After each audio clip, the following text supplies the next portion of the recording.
What started as an innocent Taco Tuesday turned into the most embarrassing and hilarious day of my entire life. I went from farting in English class to becoming the most viral student at school.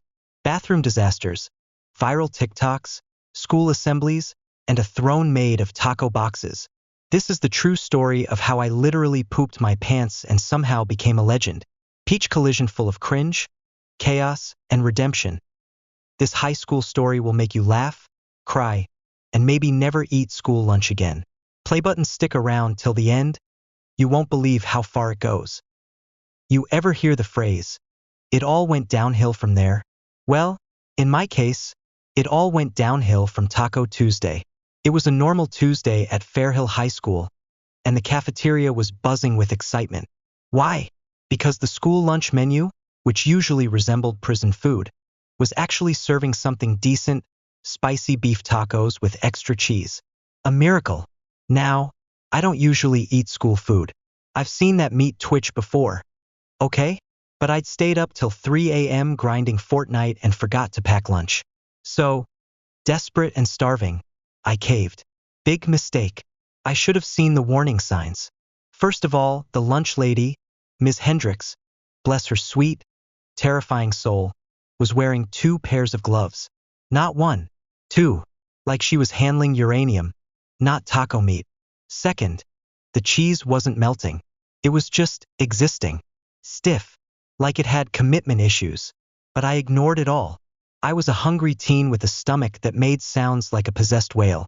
So I grabbed the tray, loaded with 3 beefy tacos, sat with my friends at the usual corner table, and dug in like I hadn't eaten in a week. And it tasted amazing. No joke, those tacos were sent from the heavens. I devoured all 3 in like 6 minutes. My friend Marcus looked at me and said, "Bro, you good? You're eating like you're being drafted tomorrow." "Bro," I said, licking the cheese off my thumb, "this is the best day of my life." Oh, how wrong I was. It started about 20 minutes later, in Ms. Collins' 3rd period English class. At first, it was just a weird bubbling in my stomach. You know the type, that tiny warning rumble that says, "Hey, something evil's cooking." I figured it was just indigestion. I ignored it. Then came the sweating. I looked like I'd just run a mile, and I hadn't even stood up. "Are you okay?" Sarah, the girl I had a not-so-secret crush on, leaned over and whispered. This should have been my cue to excuse myself to the bathroom. But did I? Nope. I shrugged and said, "Just warm in here." Lies. All lies. Then it hit. The stomach cramp of doom. It bent me forward like I got sniped in the spine. My vision blurred. I gripped the desk like I was on a roller coaster going 90 miles per hour. And then, the sound. Not a fart. No, that would have been too merciful. This was a sonic boom. A full-on cheek clapper.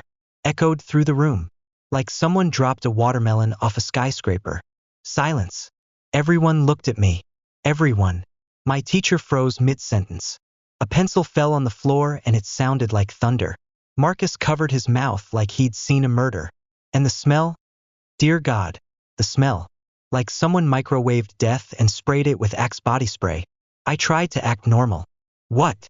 I said, voice shaking. "Wasn't me. Marcus betrayed me." "Nah, bro," he coughed. "It definitely was you." That's when it happened. Let me tell you something about high school bathrooms. They're not places of comfort. They're war zones.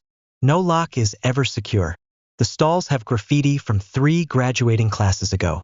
And God forbid you actually use one for anything other than hiding from your PE teacher. But I had no choice. After unleashing what can only be described as a biohazardous fart on the entire class, my stomach did not stop. It roared. My insides sounded like someone put Mentos in a 2-liter of Diet Coke. I knew I had maybe a minute. Miss Collins, our painfully strict and painfully nosy English teacher, stared at me like I'd committed treason. I half stood from my desk, clutching my gut like I'd been stabbed. "I need to go to the nurse," I mumbled, already walking sideways toward the door like a crab with a mission. "Sit down, Jake," she said. "Class isn't over." "I need to go," I said louder. "I'm gonna be sick." She narrowed her eyes. And that's when the second wave hit. This one didn't make a noise. It was quiet, too quiet, but it came with a force, like a hurricane whisper. I felt it trying to escape. I panicked. I'm going. I shouted and ran. I didn't care anymore. Social reputation? Dead. Crush on Sarah? Buried. I was a man on a mission. The hallway felt a mile long. Each step was a gamble. Each classroom I passed could contain people who might witness my disgrace. I ran like I was in a movie, dodging teachers and gasps. My backpack was bouncing like crazy, and I swear I was sweating cheese grease. By the time I reached the bathroom, I didn't even check if it was empty. I kicked open the stall, dropped my pants like I was in a Western duel, and exploded. No exaggeration. I think I levitated off the seat. The sound echoed off the walls like a trumpet solo from hell. My soul left my body. And then, someone else walked in. I froze. The shame. The echo. The lingering smell of death tacos. Yo, who died in here? Said a voice. It was Brian. Freakin' Brian from the football team. I heard him gag. He walked right out. And then, of course, he texted everyone. 15 minutes later, I was still sitting there, recovering, when I got a notification on my phone. Yo, Jake got clapped by a taco skull dashing away #taco terror. My life was ruined, but it got worse. Way, way worse. Because I hadn't just relieved myself in there. No, that would have been manageable. Something had gone wrong. Catastrophically wrong. I looked down and realized I didn't make it in time. Let me paint a picture for you. There I was, in the bathroom stall of doom, pants around my ankles, trembling like a leaf in a hurricane. My soul already halfway to the afterlife. And then I made the ultimate mistake. I looked down, and I saw it. The Undie massacre. My boxers, once proud blue-plaid soldiers, were now a crime scene. Not a little accident. Not just a streak situation. We're talking full-scale meltdown. Like someone popped a mud grenade. The kind of disaster you don't clean, you bury. I don't even know how physics allowed this to happen. It was like the tacos went in with a personal vendetta. I sat there, speechless. Emotionally shattered. My dignity? Gone. My underwear? Dead. My will to live? Severely weakened. I had two options. 1. Try to salvage the situation and clean myself up. 2. Fake my own death and move to Canada. Option 2 was very tempting. But then I heard the bell ring. Fourth period was starting. I had maybe 5 minutes before someone else came in. Panicked. Pulled off the boxers like I was defusing a bomb and realized there was no trash can in the stall. Why? Who designs a high school bathroom with no emergency shame bin? So I did the only thing my lizard brain could think of. I took off one shoe, then the sock. I wrapped the boxers in my sock like it was some kind of unholy burrito, reached up, opened the stall door with my elbow, and sprinted to the trash bin near the sinks, in full view of the mirror. And of course, someone walked in. Guess who? Sarah. Yes, Sarah. She stood there, holding her iced coffee like she'd just walked in on a war crime. I was holding a sock-wrapped poop bomb like it was the Holy Grail. We made eye contact. No words. Just pure, unfiltered horror. I dropped the sock package in the trash, whispered, "I'm sorry," and ran back into the stall like a raccoon caught in the fridge. She didn't even scream. She just left. Quietly. Slowly. That was worse than screaming. Back in the stall, I considered calling my mom, faking an injury, pulling a fire alarm, anything to not go back to class. But I had one hope left. My backpack. Inside it, by the grace of the taco gods, I had gym shorts. They weren't great. They were old, wrinkled, and neon orange from middle school soccer. But they were clean. I put them on, shoved my destroyed jeans into the backpack like I was hiding a body, and walked out of that bathroom with my head high. Okay, no, I didn't. I kept my head low and speedwalked like I was in the witness protection program.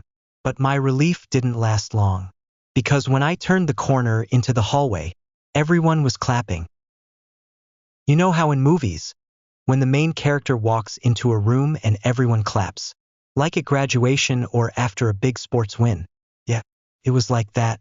Except it was for my poop story.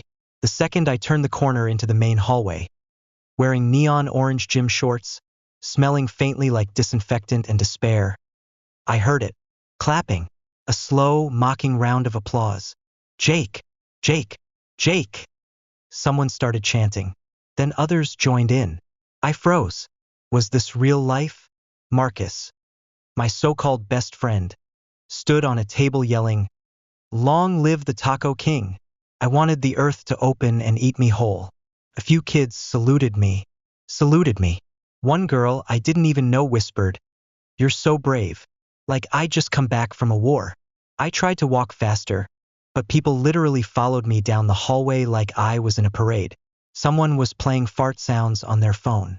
Every step I took echoed against the gym shorts like a death drum. But here's the part that really haunts me. There was a video. Of course there was a video. Brian from football, the same guy who witnessed the toxic blast in the bathroom, recorded me sprinting in and posted it with the caption, "Breaking. Jake the Taco Bomber enters DEFCON 1. Pile of poo skull #Hot Lunch Massacre." And it had already hit 3,000 views. In 20 minutes. Sarah?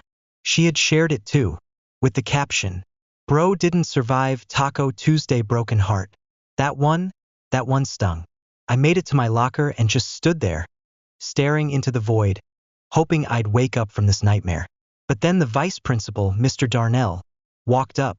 He gave me a long look, a deeply disappointed look. Then he said the words I'll never forget. "Son, go to the nurse and burn those shorts." The nurse's office was quiet, peaceful, a sanctuary. Nurse Tasha didn't even ask questions. She just handed me a plastic bag and said, "Put your things in here, sweetheart." I looked at her with tears in my eyes and whispered, "Thank you." I stayed in there for the rest of the day, under a blanket, sipping Sprite like I'd survived a natural disaster. And in a way, I had. You'd think it ended there, but no, because the next morning, things went even more viral. To be continued in Part 5, Taco Trauma Goes Global. I woke up the next morning thinking, it can't get worse, right? Oh sweet naive me. I rolled over in bed, checked my phone, and nearly passed out. 18 new notifications. 3 missed calls. 1 text from my mom that just said, "What is this video?" I opened TikTok. There it was. My moment of glory. Not the hallway applause. Not the fart. The bathroom sprint. Captured in 4K, in all its jiggling backpack, neon orange short glory. The video had hit. Trophy 167,000 views. Speech balloon 4,500 comments. Musical notes set to dramatic opera music. And the comments? Bro ran like the Taco Bell demon was on his heels, skull dashing away. "This is why I bring lunch from home. We need a Netflix series. Stat. Someone auto-tuned the fart." Even my grandma commented, "Poor Jakey. You always had a sensitive tummy, red heart." Thanks, Grandma. At school, it was pandemonium. The video was everywhere. Someone printed out stills from the video and taped them in the bathroom stall I had used, with the words, "Ground Zero, here lies our fallen hero." The school newspaper ran a special edition. Not even joking. Headline, "Taco Tuesday Takedown. Student goes out with a bang." They even interviewed Brian like he was a war correspondent. "It was like witnessing history," he said. "I'll never forget the smell." And just when I thought it was done, the local news got involved. Our school librarian, Mrs. Pennington, aka Facebook Addict #1, submitted the clip to Channel 9 News. That evening, during the lighter side of the news segment, there it was, my butt, running down the hallway in high definition. The anchor literally said, "We hope this young man is feeling better and maybe skipping Taco Tuesday next time." My dad watched the whole thing with popcorn. But the final blow? The school assembly. Friday morning, Principal Vaughn called a mandatory student body meeting. Everyone groaned. We thought it was going to be about vaping or Spirit Week. But no. He stood there in his cheap suit, cleared his throat, and said, "We are here today to discuss digital privacy, bullying, and how one unfortunate video can change a life overnight." And then, he played the video. On the projector, in front of 800 students, there I was, mid-sprint, backpack flopping, shorts glowing, death in my eyes. Someone in the crowd stood up and yelled, "Long live the Taco King!" The whole gym erupted in cheers. I wanted to melt into the floor, but it didn't open up for me. You might think the story ends here. A viral video, total humiliation, and permanent damage to my digestive reputation.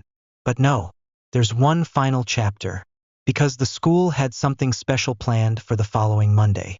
Something I never saw coming. Monday morning, I walked into school with the quiet, broken dignity of a man who had seen the worst of life. I was prepared for more mocking, more memes, more kids asking me to autograph a burrito. But something felt different. The hallways were buzzing, but not with laughter, more like anticipation. Then I saw it. Posters. Everywhere. Taco King Appreciation Day. We stand with Jake. With a photoshopped image of me. On a throne made of tacos. Wearing a crown, holding a bottle of Pepto-Bismol like a royal scepter. I blinked. What the hell is this? I asked Marcus, who was grinning like a maniac. He put his arm around me and said, "Dude, you're a legend. You united the school. Jocks, nerds, band kids. We all bonded over your but tragedy." Then he handed me something. A sash, like a pageant sash. It said, "Taco King 2025 Crown Pile of Poo." I laughed. Actually laughed. Was it ridiculous? Yes. Was it somehow worse than the original humiliation? Maybe. But for the first time, I wasn't just embarrassed, I was iconic. Then, during lunch, and yes, they did not serve tacos that day, the principal made another announcement. "Attention students," he said over the intercom. "We have a very special guest to honor during lunch today. Please welcome the Taco King himself." Cue applause. I was escorted to the cafeteria like a celebrity. Kids cleared a path. Teachers nodded solemnly. Someone played dramatic medieval music on a Bluetooth speaker. They sat me at the front table, where they had prepared a mock throne made of taco boxes. I nearly cried. Then a girl from the drama club, who had definitely never spoken to me before, handed me a royal burrito and said, "For your service to this school." I bit it. It was cold and kinda stale. Didn't matter. And then, the school band marched in. They played a freaking fanfare. People were chanting my name. "Taco King. Taco King." Was it absurd? Yes. Was I still emotionally scarred and might need therapy? Also yes. But in that moment, I sat on my crunchy cardboard throne, surrounded by people laughing with me instead of at me, and I realized something. Sometimes your most embarrassing moment becomes your most unforgettable one. Epilogue. The video hit 1.4 million views on TikTok. Someone animated it and turned it into a Roblox reenactment. I was invited to speak at the senior assembly about resilience under pressure. Sarah? She still won't date me, but she did ask if I could sign her burrito wrapper as a joke. I said yes, obviously. And every year since, our school has unofficially celebrated Taco King Day, where no one eats tacos, everyone wears orange, and someone always makes a fake evacuation announcement. Moral of the story? Never trust school tacos.